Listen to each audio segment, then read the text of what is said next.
Hello, welcome to Basic Infection Control 2. We're done already with your Basic Infection Control 1, the caters for isolation. Now we're going to discuss the Basic Infection Control 2, which is concerned with your bed making and then your wound dressing.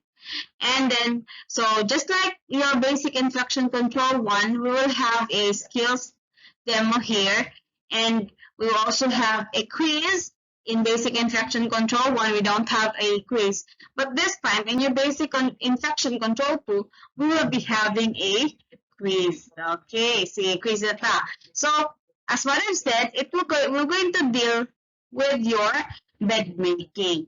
So, bed making is very much necessary. Why? It resembles to the clothing of your client. You must change it every day as much as possible, especially if your client happens to bed confined, then always has this tendency to urinate in the bed, although he's wearing or she's wearing diaper, and yet there's a tendency that the caregiver forgot to change the diaper on a particular shift, and then the patient now will going to urinate on the diaper, and of course, since the diaper is small, or let's say the urine produced by the patient is too plenty, causing now the diaper to has this um unaccommodated urine. So the urine has this tendency to spill on the sides, soiling now your linens. So that is why you have to change the diaper, and the bed of the patient, the bed linen of the patient. Another thing is, for example, as what I've said, if the patient is bed confined, so you're going to feed the patient on the bed. So there are crumbs or leftovers, or what we call the spillage of your food, that might be as per word spill on the bed, and then it will become attractive to insects. And if it will become attractive to insects, of course your patient will suffer from itchiness, and you have your scratches, and causing now your injury. So that is why you have to change the linen of the patient. So because ill persons are confined to bed, just like what I'm saying, sometimes for weeks or months, the bed unit becomes an important element in the client's life. A unit that is clean, safe, and comfortable contributes to the client's ability to rest and sleep, to have a sense of well-being. Types of bed. So usually we're going to imagine the bed making as to the hospital bed only. But definitely, even at home, we are having a bed making. Although we did not change it, or we will not change it as often as the changing of linens and the hospital. But still, we're going to change our bed linens. So we have the types of bed. One is your regular bed. So most of your clients will sleep in the bed they have always used in their homes. These beds usually do not have wheels and are not easily moved. So those are the regular beds. Sometimes the regular beds could be sa loob, di ba? Sa loob, papag. Oh. Those could be regular beds, especially if you don't have a space at home, or a room, you don't have a personal room at home. So you're going to use the floor as your regular bed, of course with mat, para maka-rest ka. And then we have also your water beds. So the mattress of this bed is filled with water and sits in a special frame. Special fitted sheets may be needed to make this type of bed. So water beds is a very much luxurious bed. So dili ka makakita sa mga water beds. Usually you could have this one in the hotels, where it was very much specified there that the bed of the room is a water bed. And sometimes in a resort, o, di ba? So, gwapo lang water bed because, of course, dili siya igang, so it will not cause irritation on your back because, of course, the water produce, put on the bed produces comfort to you since it is cold, di ba? But if you are not used of to lying on the water bed, it will make also the person having this discomfort or uncomfortable. Why? Because of course, kung dagatulon ka, you don't like to lie down on the water bed. And next is your hospital beds. So hospital beds have wheels and can be raised and lowered horizontally. It is easier to transfer clients in and out of bed using a hospital bed. This adjustable bed um, also make the caregiver to work at a comfortable level and to use proper body mechanics. Kaya nga naman, because hospital beds are standard in height, so we have that. And another thing, you could also regulate the height of the bed, especially if if you're using a much high-tech hospital bed, so you could regulate the height of the bed, so you could lower it down the whole bed, and you could increase the height of the whole bed also. And that is to induce comfort and to prevent the person or the caregiver from straining her back. Okay. Features of a hospital bed. So first is the bed has mattress. Most mattresses used in hospitals have inner spring which gives even support to the body. It is usually covered with water repellent material that resists soiling and can be cleaned easily. So the foam that we're using in the house in our regular beds are not the ones used in a hospital bed. Katong mga soft and then soft na foam, dili ito pwede gamitin sa hospital. Why? Because your hospital bed has mattress that is water repellent. So these are made of, what they call this one, leatherette or leatherette siya, that if ever it happens to soil the bed, you could easily wipe the soil of on the leatherette mattress, thus preventing it to affect the inner foam of the mattress. So, dili kaya siya mo-produce of foul-smelling odor, di ba? Because you could easily disinfect that using Lysol solutions or even soap and water lang and then spray some alcohol. Diba? Just like for example, unlike with the home care setting na you're using a regular bed and then regular foam, there's a tendency that the foam will be what they call this one, the foam will be soiled with your urine, and if it is not cleaned or washed properly, it will going to create a foul smelling odor. So that is why it should be covered, the mattress should be covered with a water repellent material that resists your soiling. Next is your egg crate. Egg crate, from the word egg crate, it is a container that contains your egg. Diba? It has a mold, a single mold for the egg. Just like kanang sudlanan sa egg. So we also have a bed for that. Nga naman na siya, your egg crate is very much necessary, especially if the patient is bed confined, wherein, or let's say the patient is comatose, wherein the crate on the bed, katong container sa butangan ng itlog, kato siya mismo, katong space within that particular container provide ventilation at the back of the patient. So, for example, if this is your bed and this is your back. So, too much contact of the bed and the back causing now your friction. And if it's so, it will going to produce heat, thus producing discomfort, and then after that, it will going to with that of friction, it will going to cause injury. Unlike with that egg crate, wherein there is a space. For example, this one is the egg crate.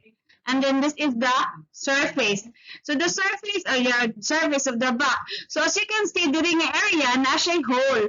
It contains air. Ang nabutang lang sa back is kaninga side o kaninga side. So ang other parts, we have hole, di ba? So it could prevent heat production, and of course it will going to prevent it will going to ventilate the area, thus preventing what we call as pressure source.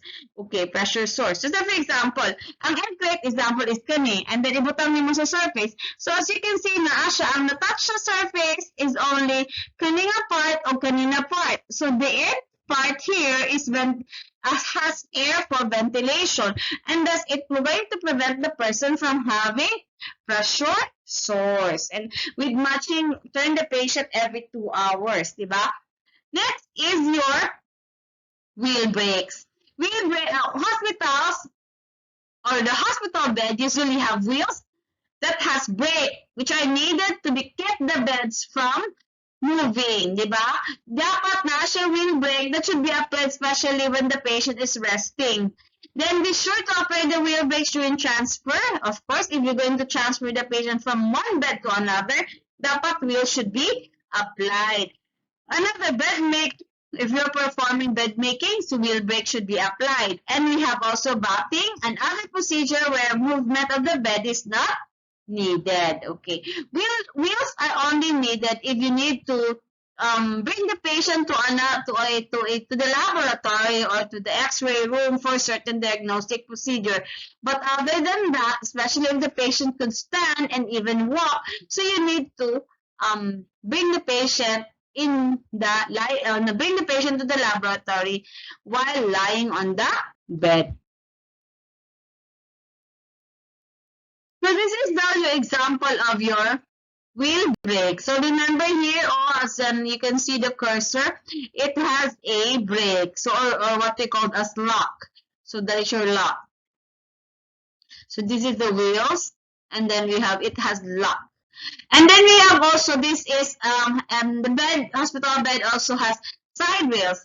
These are attached to the bed to prevent the client from falling out of bed. So dapat you have to ensure always your safety to the client, so you have to raise always the side rails. Another, we also have footboards.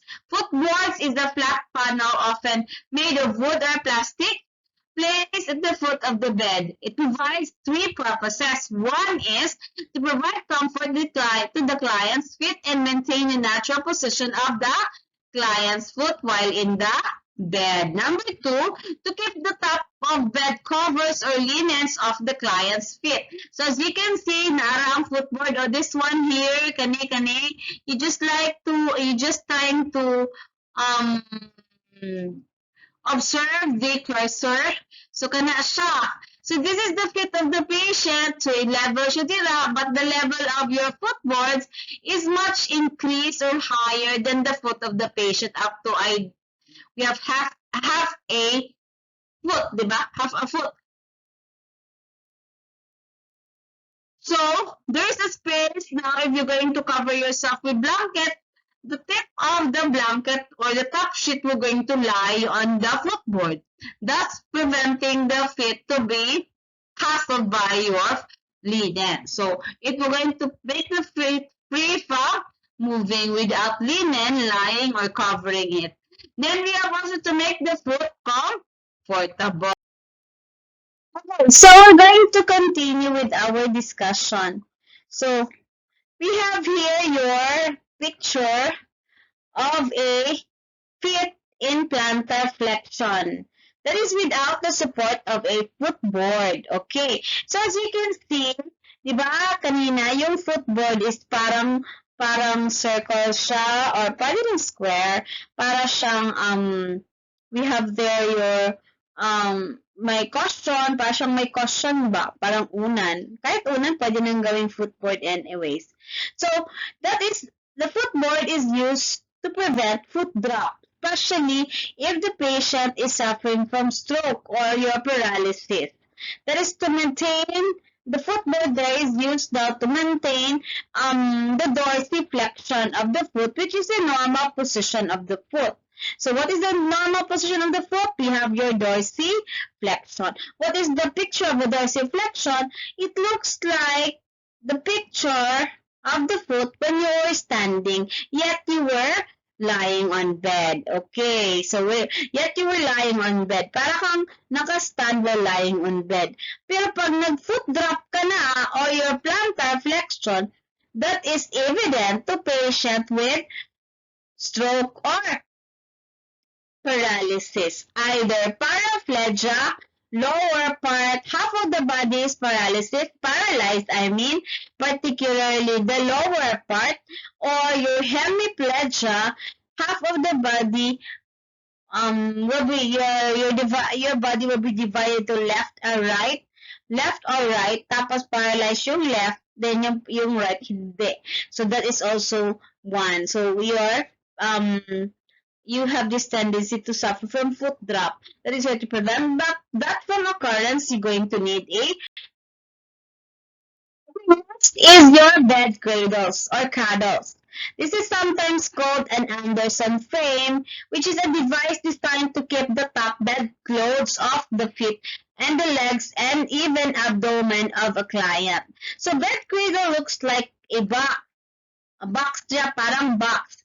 Lalagay mo yung paa mo dun sa box while lying on bed. So, parang box ba? Ano bang box na malaki? Box ng tanduay, ano ba kaya?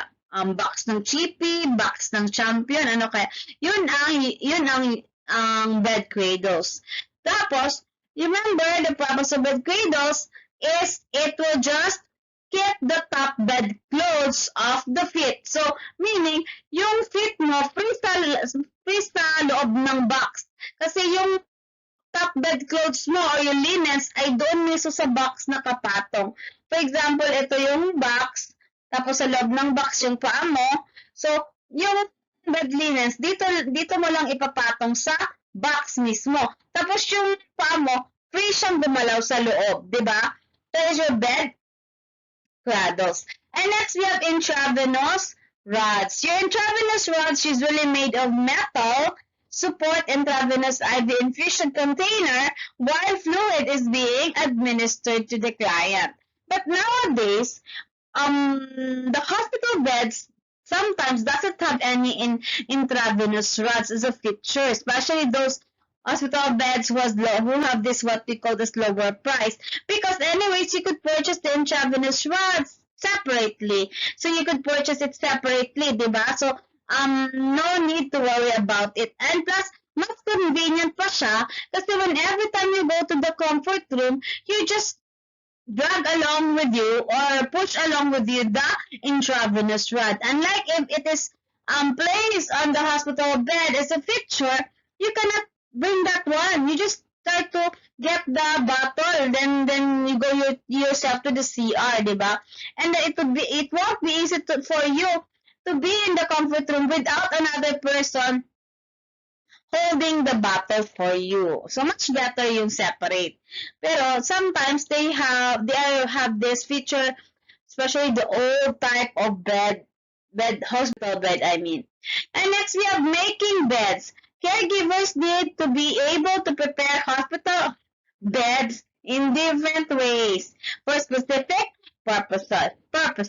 In most instances, beds are made after the client receives certain care and when beds are unoccupied. Just like, for example, after feeding the client. So you may do the bed making after. I'm going to untie my hair first because it stops. So I'm leaning on the wall and okay, that's it. So, ano ba yan? So, yung purpose ng is to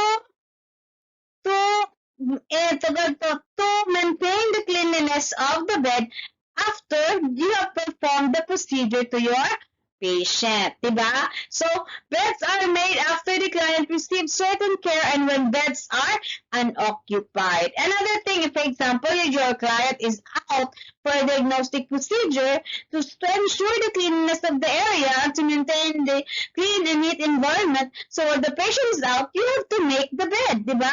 And at times, however, caregivers need to make an occupied occupied bed or prepare a bed for a client who he is having surgery. So those are the things to remember in making beds. 4 ways to make a bed. We have closed bed, open bed, occupied bed, and your surgical bed. So when you say closed bed, from the word closed, the bed is made when the bed is made when the bed will remain empty for a longer period of time. This may be made with or without a bedspread. So for example, the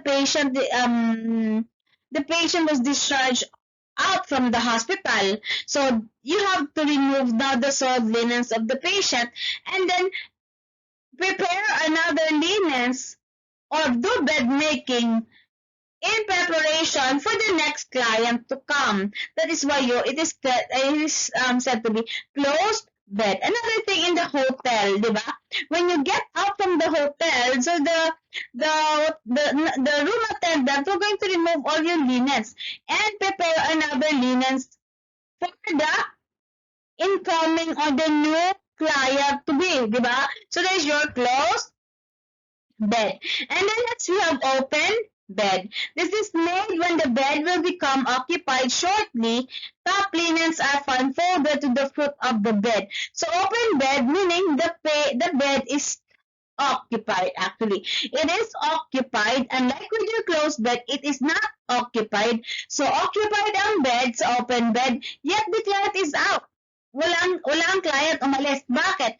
For a certain diagnostic procedure or for a laboratory reason, di ba? Or the patient is having a what they call a meal outside. So outside or in the kitchen. So that is why you're going to prepare open bed. Well, next is your occupied bed, made while the client is in the bed. Okay, so the client is lying on the bed while you do the bed making. What is the possible case of the client? Maybe the patient is comatose, diba? Or the patient cannot move about, okay? Or the patient has paralysis. So you need to make up the bed while the patient is lying on it, or patient or client. Okay, so if you have to deal with it as a business. That is why sometimes we use patient and sometimes we use client. And the last one, we have surgical bed. This is made for clients who are having surgical or diagnostic procedures that require anesthetic agents. Also referred to as a recovery bed. Actually, sometimes your surgical bed is associated with your open bed. But the difference is in your surgical bed, all the top linens, such as the top sheet and the blanket, will be placed on one side only, while other linens, such as the bottom sheet, draw sheet, and the plastic draw sheet, are covering the bed, and it is in place. Okay, so we have reasons for making a surgical bed. So we have there to arrange the top bed linen so that client can be readily transferred to the bed. As what I've said, you're going to place the top side linen on one side. So for example, the door is on the left side. So you're going to do that arrangement on the top sheet, and then the blanket should be placed on the right side. Diba? Kasi sa left side yung door, so it should be convenient na dahil for the caregiver or for the client, especially when you're going to transfer the client to the bed. Kasi empty yung isang part ng bed, wala siyang linen. So you're going to transfer na bed ng the client as one at the count of 3. 1, 2, 3 to the other side of the bed, so which is the surgical bed. And then next, to provide as clean an environment as possible for the client. Okay. Then to provide a bed foundation that can be changed quickly and easily if it becomes soiled. So actually, these are the purpose of bed making in reality. And in some instances, to provide extra warmth through the use of the flannelette sheet. Okay, so those are the reasons for making a surgical bed. Purpose of bed making: 1 is to provide comfort for the client, and 2, we have have to provide a clean and neat environment. And the third one is to prevent irritation and injury to the client's skin. When you're going to look at it, we have to provide clean and neat environment so that you could induce comfort to the client, thus preventing what we call as irritation and injury to the client. Okay? Na-G ninyo? Para di naman mag-list memorize ba? Again, purpose is to provide a clean and neat environment so as to have comfort for the client, thus preventing irritation and injury to the client's skin. Okay, G. Now, we will have the infection control reminders. Keep all bed linens off the floor, especially when you're going to fold. You have to make sure the linens doesn't touch the floor. Then place used linens in laundry container immediately after removing from the bed. Okay, dili pwedeng nga ibutangan mo siya sa chair or something or under the bed or on the floor because it is grossly contaminated. Then you have to place that on proper container, which is the laundry container. Wash and dry soiled linens as soon as possible. That is a must. Dili pwedeng next week na ko manlaba because remember the growth of microorganism could be very fast, especially if you're going to have your linens loiter in any places. Okay, roll linens away from your clothing. That is for infection control, ha? Do not shake bed linens. Hold and fold linens away from your clothing bucket, especially the soiled ones, because it is contaminated, it is in direct contact with your client. And wash hands before and after changing linens and use gloves when handling linen soiled with body fluids. Example of body fluids such as urine, what else? Vomitus and oils, even sweat. Okay. And hand washing as a standard operating procedure. Okay. Next is general rules of bed making. One is assemble all items needed before you start to make the bed. Okay. Then, dapat na, you have to assemble everything. Make sure that it is at hand already before you're going to start. Kaya lisod po, mag-start na ka. So, you're going to start na, and yet, may kulang na linen. So, it will going to, you're not conserving your time and energy there. And then practice good body mechanics while making the bed. How? So example, how are you going to practice body mechanics then? Example, when you're going to tuck in the linen at one side, especially the bottom sheet, you have to what we call this one, bend your knees, diba? So that you could tuck it properly. Do not bend your waist because you're going to strain your back. Another thing, you have to widen base of support at least 1.5 foot. 1.5 foot from between one leg, your right leg, and the left leg. Okay, that is your body mechanics. And then we have also make bed according to the client's custom. Why? Because, for example, if your client is living in the United States, pag nasa United States siya, syempre, you would anticipate that it is baginaw. It is you have to add more linens. While if your client is in the Philippines, you no need to add more because it's very hot here in the Philippines. Remember that. And then make one side of the bed as much as possible before going to the other side, as this will save time and energy. So you have to make everything on one side first before you're going to transfer to the other side, ha? Kasi mahihilo yung patient mo pag dito ka naglagay ka ng bottom sheet, tapos pinul mo na dito, tapos balik ka naman ulit doon, naglagay ka na naman ng plastic dose, tapos pinul mo naman dito. So, yung patient mo doon ay mahihilo. And of course, he will be spending a lot of energy with your with you putting the linens on the bed. And do not use torn linens to prevent injury. Keep bottom linen smooth and free of wrinkles. You have to remember that, because it is when the bottom sheet is where it is a linen when where the client lies directly. And change linen when it becomes dark, wet, or soiled. And follow rules for infection control. What are those? Those we have mentioned. That is, bed linen should be off the floor. Dapat, do not, you have to, what we call this one, do hand washing, and do not use torn linens, and what else? And make sure that you have, what we call this one, wash the linen immediately. Do not try to store it elsewhere before washing, because it will going to induce growth of microorganism.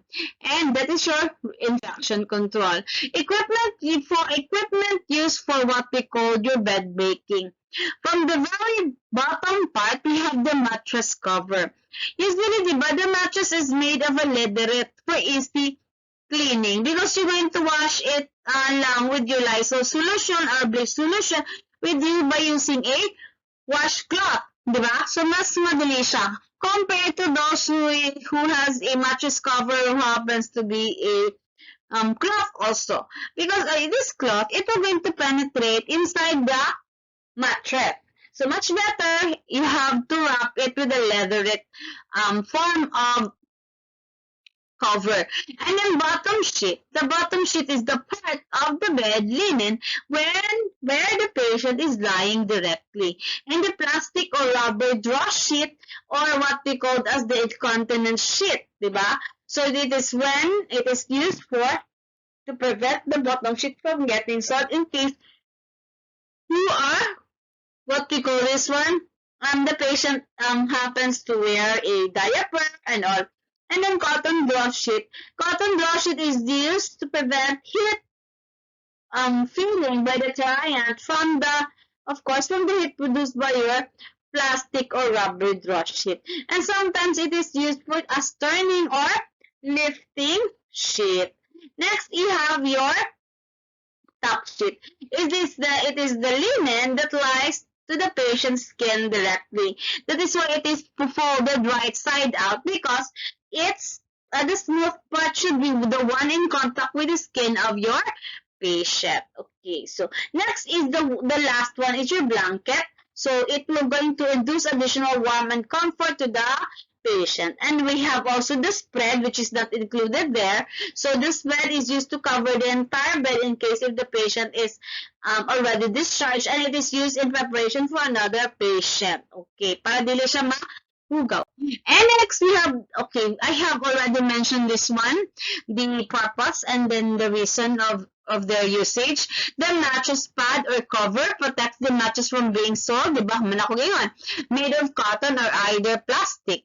And then bottom sheet, it is flat or fitted. If you don't have the flat, you may use the fitted, and then vice versa. If you don't have the fitted, you may use the flat. Provides additional protection for the mattress. Also provide comfort for the client when it is smooth and wrinkle-free. Made of cotton blend, and or your flannel. And next is your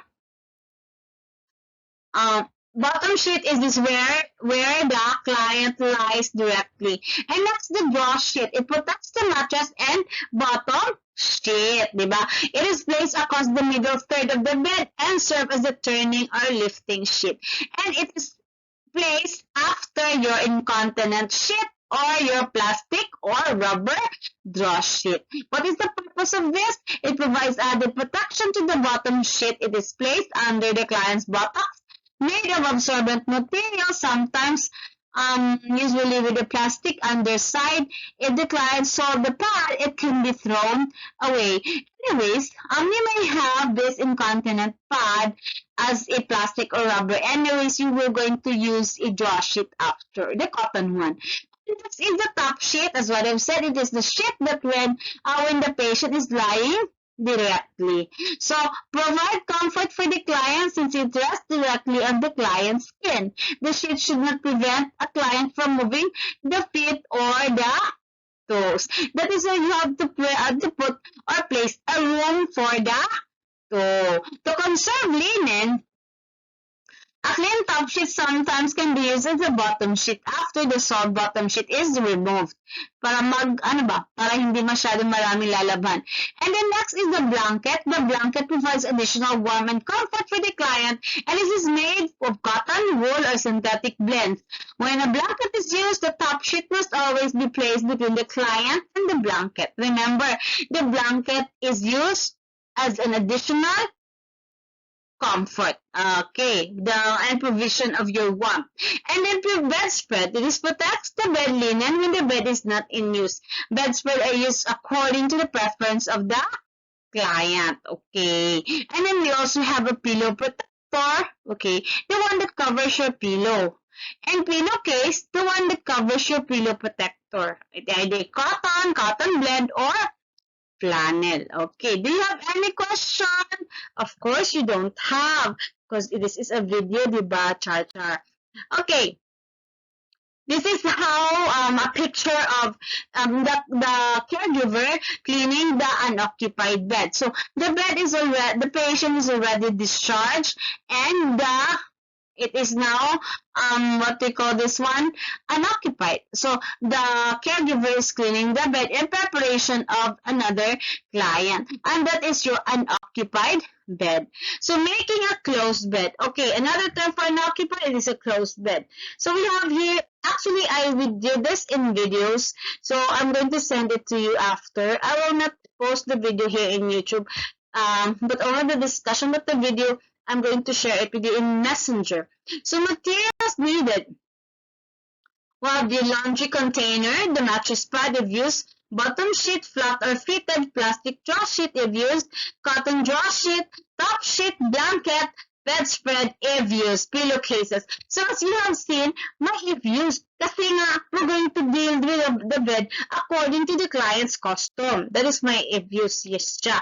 So, making a closed bed. So, you have this one in your handouts. So, wash your hands, obtain materials listed above, the one that I mentioned, and place them in order to use on chair near our bed. So, in the demo room, we provided a table, customized table for the table or tray for your linens. Place the laundry container near bed. Okay. Raised bed to convenient working height, especially if you're using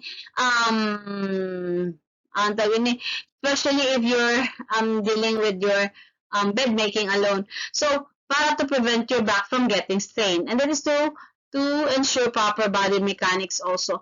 Place bed in flat position. So, kasi may mga position sa bed, may folders, diba? May Trendelenburg, so dapat in flat position siya. O for supine position. So, this is now the picture. Mattress cover here in the bottom sheet. So, tingnan niyo yung picture. Anyway, I'm going to demonstrate this one. Okay. And then miter the corner. At head end of the mattress, this is the bottom sheet, ha? Pick up edge of sheet so it hangs straight up and down. So it is automatically.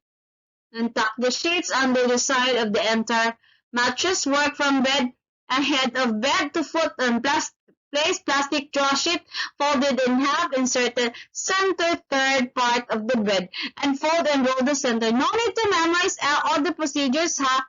You have to perform it accordingly lang. According also to what I'm talking about during the demonstration, I mean. So if you're going to read this, you have the handouts. I'm going to skip na lang reading this one. Okay, so that you could be able to picture it out. So, tingnan niyo yung rubber draw sheet. Nilagay na po siya sa gitna. Have you seen it? Procedure 13. This is now your bottom sheet here. This one. Yan, Yan, bottom sheet. Yan, nilagay ng plastic draw sheet. And this one, tingnan niyo may broken line. That is your cotton draw sheet. You try to see the cursor, ha? Yung broken line, that is your cotton draw sheet. Walang broken line dyan. So, this is your plastic or rubber draw sheet lang po. Okay, and then here, after that, you place now what we called as the top sheet. O, ito yung sa baba yung mas una kaysa din sa taas. Top sheet muna, bago yung 13. So, just follow the figure 2. Figure 2, 12, then figure 3, 13. After the top sheet, the blanket. Oh, the blanket is placed lower than the top sheet. While the top sheet is parallel at the head part of the bed, opposite to your bottom sheet, which is parallel also at the foot part of the bed. Okay, and then we have forming a cup. Then we have 214, that is your spread. It covers the entire bed, as you have seen. And then this is figure 215. This is forming the cup, the spread, the blanket, and the top sheet.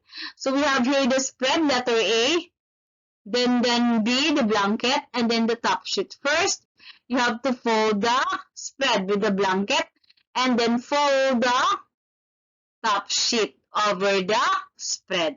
Okay, that is your cup. Pero, sometimes I do not, what do you call this one? Di ko na siya inaano, pinipay particular attention. And then we have also to place the pillowcase in the foot of the bed and apply pillowcases. And place the pillowcase at bed. Pwede nyo i-place yung pillowcase before the spread, ha? Pwede na rin yan. If you're in your own, you develop your own system. When making an open bed, you have to wash your hands, obtain materials needed for making a closed bed, just like making a closed bed. Make a closed bed and fold top linens to foot of bed and wash your hands again. This is how you're going to make. Hindi na siya So we have here for ambulatory patient. You just read naman the description, ha, because you have the handouts naman anyways. And for stretcher patient, yan po yung pag ambulatory, much lower po yung linen sa bed. Pero kung naka-stretcher, as you can see, halfway lang po siya. O, either halfway or your pag open bed, ito po pwede lower din. Much lower po siya. Pareho po silang open bed for ambulatory and for stretcher. Kung stretcher, halfway. Tapos kung open bed, mas lower. Then making an occupied bed. So as what I've said, we have this one already. So I'm not going to read this anymore. You just try to see your procedure and the video that I'm going to send to you. So this is how you're going to do the making of your occupied bed. So you refer to the video na lang. So I'm not going to do details on the procedure, ha? And next is you're making a surgical bed. Still, I'm not going to do details because I'm going to do the procedure na lang in video. So that's it. As you can see, on one side lang po nakalagay yung mga linen. So for example, sa right, dun sa walang top blanket, dun po yung door para madali siya. For example, from stretcher, madali siyang i-transfer. Okay. So, hindi ko na i-details yun. Then, we have wounds. Wounds is an injury of the skin and seen as torn, pierced, cut, or broken. Anyways, I'm going to send naman the video with your bed making, plus wound dressing also. Two main types of wound we have open wounds. These are incisions, lacerations, punctured, penetrated wounds. We have these incisions caused by a clean, sharp-edged object such as your knife, razor, or glass, or your splinter. You may look the picture of your incision in YouTube, ha, para makabala mo sa picture. Then incision, incise, from the word incise, kanang gioperahan, that is incise. Kanang magutad ka, tapos masamad ka, makat ang imong kan, that is also incision, and it is open wound. While laceration, these are wounds that have rough, irregular edges, or wounds caused by crushing or ripping forces. So have little or profuse bleeding depending on the depth or length, or even edge readily line up. Okay, so yung lacerated wound, yung wound na hindi po siya straight, para bang nag-zigzag siya. So, maraming blood vessel ang na-hit pag lacerated. So, pag maraming blood vessel ang na-hit, definitely it will going to bleed a lot. So, C, punctured wound. Caused by an object puncturing the skin such as nail or needle. So, punctured po yung mag-injection, may tinusok ka ng injection para ma-introduce ang gamot, punctured po siya. Natusok ka sa nail or lansang, punctured po yun. So, therefore, it is usually little bleeding, pag punctured. Ice pick. Sus, ginoo ko. Pag natusok ka ng ice pick kasi, stab wounds by ice pick, that is punctured also. Bakit? Kasi yung ice pick, little lang bleeding.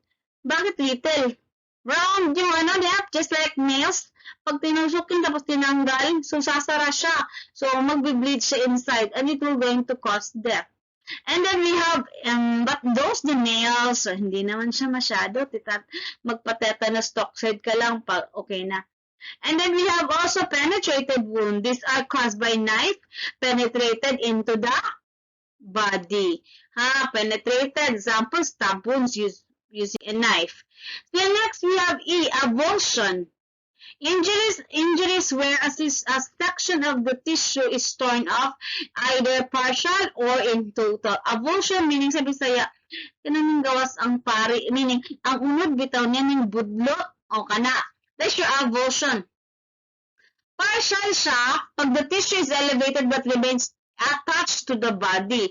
Management includes gently cleansing and irrigation, and the flap will be then reattached to its anatomical position with a few sutures. So, meron natangtang or natukla, or that is your avulsion. Well, your total avulsion means that the tissue is completely torn from the body with no point of attachment. O tangtang yun siya. So, heavy, rapid bleeding, and is noticeable absence of tissue. A laceration too may have a little or profuse bleeding. The tissue damage is generally greater, and the wound's ragged edges do not readily line up. So, hindi madaling i-suture si total avulsion. A puncture wound will be greater than its length. Therefore, there is usually little bleeding around the outside. So this is not included with your avulsion, Sorry, I happened to type the wrong. Next is your abrasions. Abrasions or scratch or gas. Topmost layer of the skin are scraped off, causing by a sliding rough surfaces.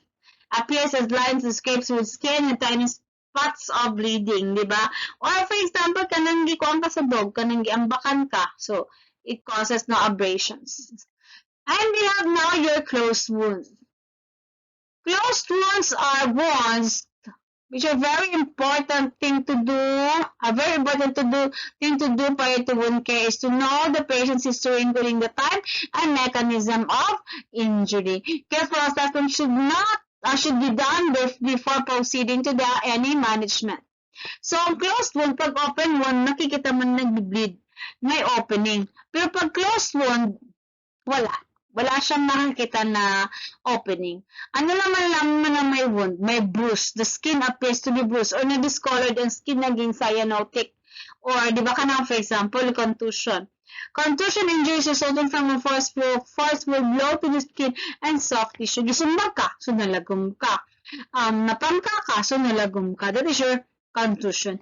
However, leaving the outer layer of the skin intact. Walang opening, pero these injuries generally require minimal care as there is no open wound. Pwede lang alternate hot and cold compress ka para mabalik na yung circulation ng na-contused area. May appear as a bruise beneath the skin or may appear only on imaging test. An internal wound may also generate symptoms such as weakness, perspiration, and pain. Next is hematoma. Damage of blood vessels that is turned causes blood to collect under the skin. Hematoma means dako malagom. Now, lagom, ang contusion is appears bruised, lagom lang siya. Pero ang hematoma na siya red. Okay. Na siya red nga color. Number 3 is crushing, caused by a great or extreme amount of force applied for a long period of time. Signs and symptoms may have irregular margins like lacerations. However, the wound will be appeared in trauma to muscles and bones may be apparent. Okay, crushing means murag nalata. Dako nga area ang nandako. Ay naigo. Example, gunshot wound. Katong mga high caliber nga mga spusin, nga murag bito siya mabuskag something, that is your crushing. Nature of injury, we have minor cuts and scrapes. How would you going to manage? Wash the affected area thoroughly with soap and water. These are your basic management. So you have to wash the affected area thoroughly with soap and water. Okay, removing any foreign material which may cause infection.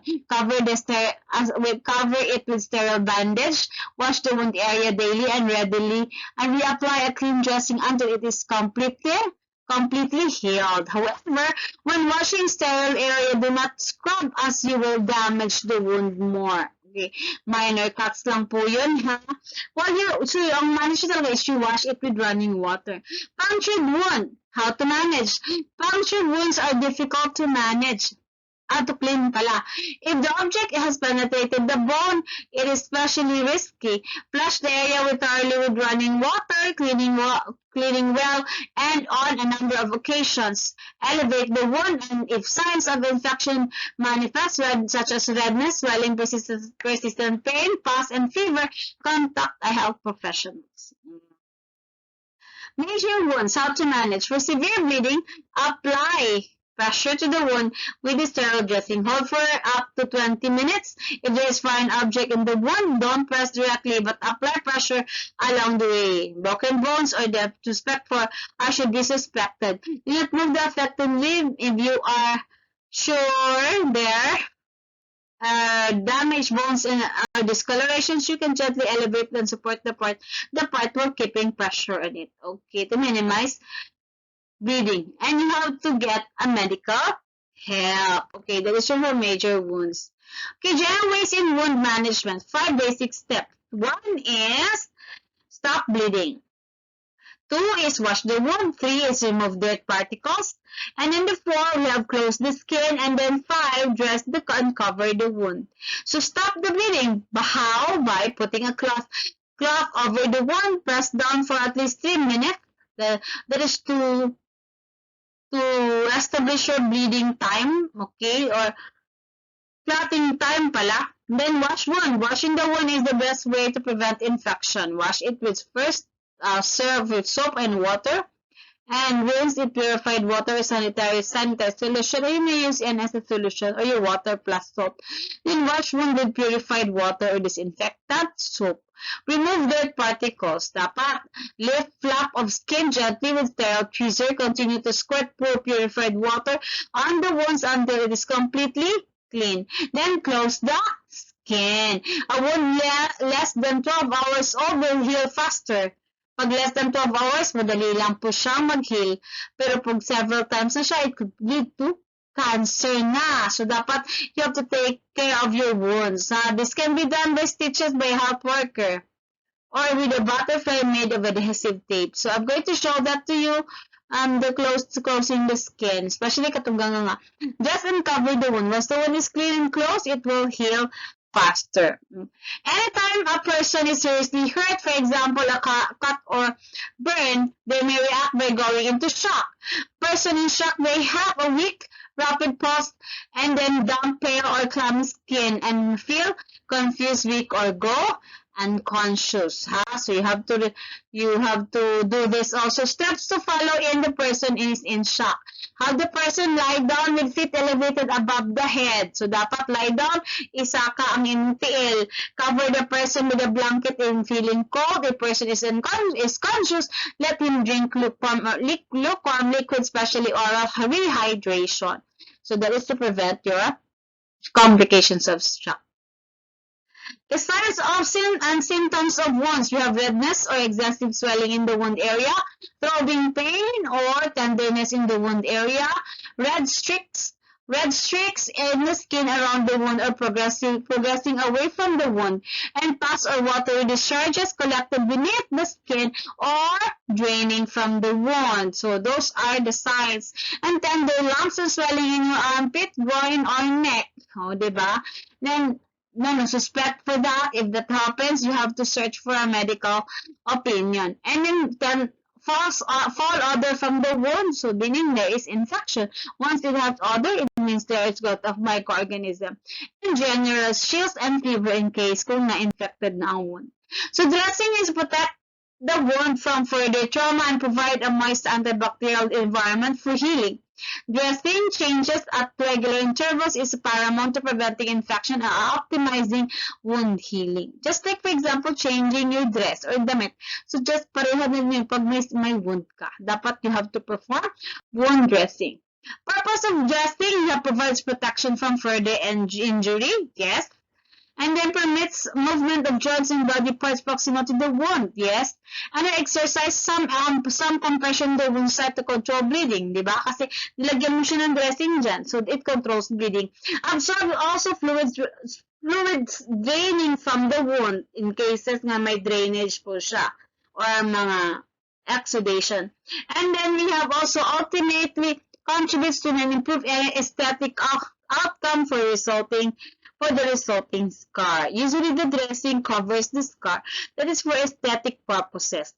It applies pressure, thus preventing bleeding. Factors that affect healing: age. Why age? Of course, as we have mentioned, pag bata pa, medyo matagal ang wound healing kasi underdeveloped pa yung immune system. Pag matanda na rin, so wear and tear theory, medyo mas matagal na siya kaysa bata kasi nga tired na po si immune system. Nutritional status, okay, if you're not eating the quality of food that is responsible for wound healing, such as your protein and vitamin C, so you have this tendency to heal slow. Extent of injury, the deeper, the bigger the wound, the slower the healing process. Tissues involved, pareho lang siya na extent of injury, the bigger, the deeper, the slow is the healing process. Blood supply, pag maraming blood supply, it could carry the oxygen and of course the nutrient necessary for wound healing, your vitamins and protein, thus inducing healing. So, kailangan supplied with blood talaga siya. Example, mas madaling mag-heal yung sa trunk kaysa lower foot. Kasi mas madaling, kasi mas may mga dugo sa trunk at ang layo ng lower foot para ma-heal. Kasi nga, wala po siyang oxygen. Hindi masyadong ma-carry ng oxygen. And then we have also presence of foreign body. Pag may foreign body yung wound mo, example, yung dirt o kaya yung mga bubog, di ba, in case of crash, so it will result to infection. So you may clean it first properly to prevent infection. Oxygenation, of course, katungkulan ng oxygen. People who are born anemic, so they have low immune system. Then we have also low oxygen production. And those poor wound healing also is applicable to people who smoke. And we have also the type and the size of the wound. Again, the bigger the wound, the lower or the slower the healing process. Wound plus fracture should be applied with splints to prevent movement causing more injury. Apply splints and bandage is a must. Okay. So those are all for our basic infection control too. Oh, diba? Pak mga silingan. Okay, so we're almost done. So I'm going to end the video here, and then hopefully you're going to enjoy our lecture. If ever you have this questions, you may PM me or question me out on our face-to-face. So again, this is Irene Lim, your friendly teacher. Don't forget to like and subscribe. Bye.